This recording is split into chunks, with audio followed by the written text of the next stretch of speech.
I'm Ben Ramirez and you're watching PBA Draft Room TV. Napapansin po namin na 88% ng aming viewers ay di pa nakasubscribe. Kaya kung nagustuhan nyo naman po yung video, bilang tulong lang sa aming channel, ay hinihiling lang po namin na pakipindot ang like, subscribe button at notification bell. Maraming salamat mga ka-Draft Room! Welcome back po mga ka-Draft Room. Nasa kalagitnaan na tayo ng season, kaya unti-unti ay nakikita na natin ang pwede maging order na extra. May ilang marquee collegiate players ang biglang nag-skip ng kanilang playing year na napasama na dito sa ating mock. Ito na nga po, sisimulan na natin. Sa first overall pick, Converge selects Justin Baltazar. Nag-leak na ang balita na kung sa Fiber Xers sa pupunta ang first pick, ay sasali talaga ang franchise player caliber big man na si Balti. Halata din kay Coach Aldi na nagtatank this season para ma-secure ang first pick. Worth it naman ang magiging paghihintay na ito dahil magkakaroon na sila ng possible best win tower sa PBA na Arana at Balti. Sa second overall pick, Blackwater selects Cedric Bearfield. Patuloy ang pagre-rebuild ng bossing this season dahil halos karamihan ng kanilang mga veterano ay binitawan na nila. Kahit para sa patuloy na pagpapalakas ng kanilang roster, ay dapat kunin nila dito ang NBA G League caliber na si Bearfield.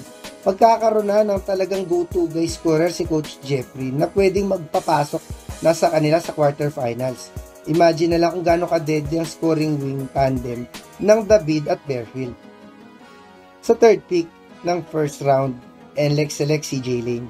Kahit nakuha na ni Coach Frankie sa trade si Bolick ay di pa din sigurado kung tataas sila sa standings. Dahil maliban kay Brandon Ganuelas Roser, ay wala nang ibang big man ang nakakapagbigay ng impact sa Road Warriors. Kaya saktong makuha nila dito ang tallest at pinaka-mysterious prospect sa class na ito. Sa fourth pick, Terra Firma selects Will Gozum. Unti-unti ay nagiging competitive na ang guard rotation ng Jeep. Ngunit ang kulang pa din sila ng mga inside threat na big man dahil halos lahat ng mga centers at power forwards nila ngayon ay stretch bigs. Kaya't saktong gamitin nila ito sa imposing na si Gozum na may outside shooting din. Imagine na lang kung gaano ka-versatile ang magiging twin tower combination ng Isaac Go at Will Gozum. Sa fifth pick ng first round, Raynor Shine selects Robin Duncan. Nakuha na ni Coach Sheng ang mga big man na inaasam niya sa last draft. Kahit pwede na niya gamitin ito sa best available wing at si Duncan yun. Nagkakaedad na si Norwood at James Yap, kaya right timing na ito para kumuha ng successor nila. Most likely ay mag-fit naman agad ang aggressive at bully ball style of play ni Duncan sa Elasto Painters dahil ang mga gaya niyang buong loob at handang makipagpalitan ng muka ang mga nagtatribe sa sistema ng Ross. This sixth pick ay originally sa Talk and Text pero nang dahil sa Simon & Siso trade ay sa Blackwater na ngayon. Pick nila dito ay si Kai Balungay. Nakuha na ng bossing ang best guard sa class na ito. Kahit pwede naman nila gamitin ang pick na to sa isang big man at pwedeng si Balungay yun. Bukod sa mas babata ang frontcourt rotation ni Coach Carriazo, ay mas magiging athletic ito. Imagine na lang kung gaano ka-energetic ang frontcourt tandem ng Rosario at Balungay. Sa 7th pick ng first round, Ginebra selects Justin Butang. Kung tutuusin ay sobrang loaded pa ng wing rotation ng Gene Kings ngayon. Pero kilala naman natin si Coach Tim na patuloy na ginagawang powerhouse ang lineup ng Ginebra. Kahit pwedeng gamitin niya ang pick na to kay Gutang na may similarities din sa skills at athleticism nila Gray at Malonzo. Sa 8th pick, San Miguel selects Evan Nelly. Maliban kay Chris Ross ay wala nang ibang reliable playmaking point guard ang Bearmans. Kaya't saktong gamitin nila ang pick na to sa high IQ guard na si Nelly. Bukod sa babata, ang point guard rotation ni Coach Leo ay magkakaroon na ng successor si Ross once mag-decline na ang laro nito at magkakaroon na din ng point guard of the future ang SMB. Sa 9th pick ng first round, Northport selects Jerome Lastimosa. Mahirap talaga mapuna ng elite scoring at playmaking na naiwan ni Bolick sa point guard slot ng Batang Pierre. Kahit saktong may mga elite point guard sa next draft at pwedeng si Jerome yun na may potential mapuna ng iniwang spot ni Bolick. Kung madadala agad ni Lastimosa sa PBA ang kanyang all-around game para sa Northport, ay posibleng makapasok na sila sa semifinals kahit sa kanyang first season pa lang. Sa 10th pick, Phoenix selects Ben Phillips. Solid na this season ng wing at guard rotation ng Super LPG Masters. Kahit pwede naman nila i-upgrade ang kanilang manipis na big man rotation. Madadagdagan ng size ang undersized na frontcourt lineup ni Coach Jamike at mas magiging formidable ang kanilang interior defense. Bukod pa dyan, ay may outside shooting din siya gaya ng mga big man ngayon ng Phoenix.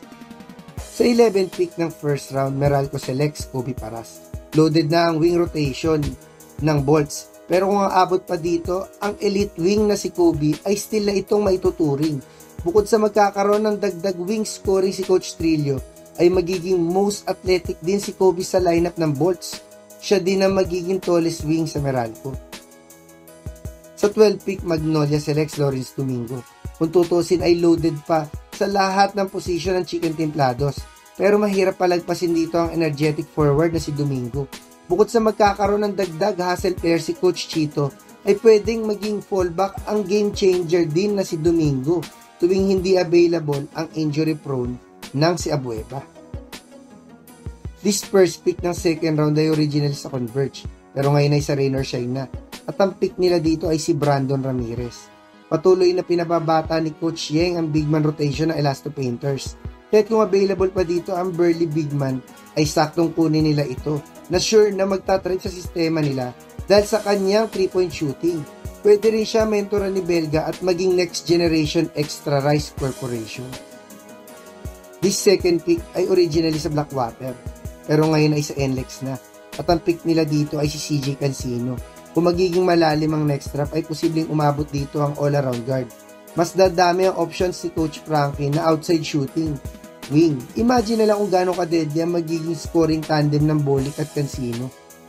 This third pick ng second round ay originally sa NLEX pero ngayon ay sa Northport na. At ang pick nila dito ay si Geo Chu. Hindi masyado nag-ingay si Geo sa UAAP.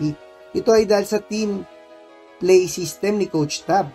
Pero gaya ng ibang Atenista ay di na ako magtataka kung sa PBA mas magamit ang kanyang height, lalo na sa batang Pierre na medyo undersized ang frontline ngayon.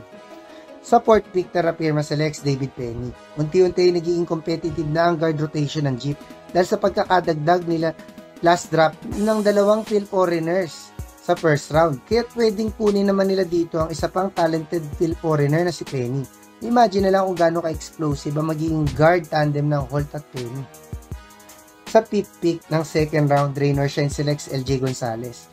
Isa din sa manipis pa sa rotation ng Elasto Painters ang kanilang point guard depth. Kaya't saktong kunin nila dito ang King Tamaraw. Most likely ay mag-thrive siya sa sistema ng Rain or Shine dahil ang mga gaya niyang buwang loob ang mga laging hinahanap ni coaching tuwing kumukuha ng prospect. This sixth pick ay original sa Token Text pero ngayon ay sa Blackwater na at ang pick nila dito ay si Mark Nonoy. Dahil sa posibleng pagpasok na madaming elite point guards next draft ay pwedeng umabot dito ang speedy guard na si Nonoy. Sakto din ito dahil recently ay nagpapabata na ng point guard rotation ng Bose. Sa 7th pick ng second round, Ginebra selects Tsutomu Tateshi. Kilala si Coach Tim sa pag-experiment sa draft ng pagkuha ng mga project big man gaya nila Jericho De Guzman at Ken Holtbeast. Kahit posibleng kunin niya dito ang 6'9" shooter na si Tateshi na naglalaro currently sa Japan. This 8th pick ay original sa San Miguel, pero ngayon ay sa Converge na. At ang pick nila dito ay si Kurt Rayson. Kulang pa din sa scoring ang mga point guards ng Fiberexers, kaya pwedeng gamitin nila ang pick na to sa 3-time NCAA champion. Isama pa na teammate siya ni Balti sa MPBL, kahit most likely ay maganda na ang chemistry nila pagpasok sa Converge. This 9th pick ng second round ay originally sa Northport, pero ngayon ay sa Ginebra na. At ang pick nila dito ay si Evan Neiva. Sobrang loaded na ng lineup ng Jenkins. Kahit pwede mag-skip na sila dito. Pero kung sakaling gamitin nila ito, ay pwedeng kunin ni Coach Tim dito ang KBL shooter na si Evan Neiva. This 10th pick ay original sa Phoenix pero ngayon ay sa Rain or Shine na. At ang pick nila dito ay si James Spencer. Nakakuha na ng slasher, big man at point guard ng Elasto Painters. Kaya pwede gamitin naman nila ang pick na to sa shooter at pwedeng si Spencer yun na masasabi kong still na sa pick na to. Sa 11th pick, Meralco selects Vince Magbuhos.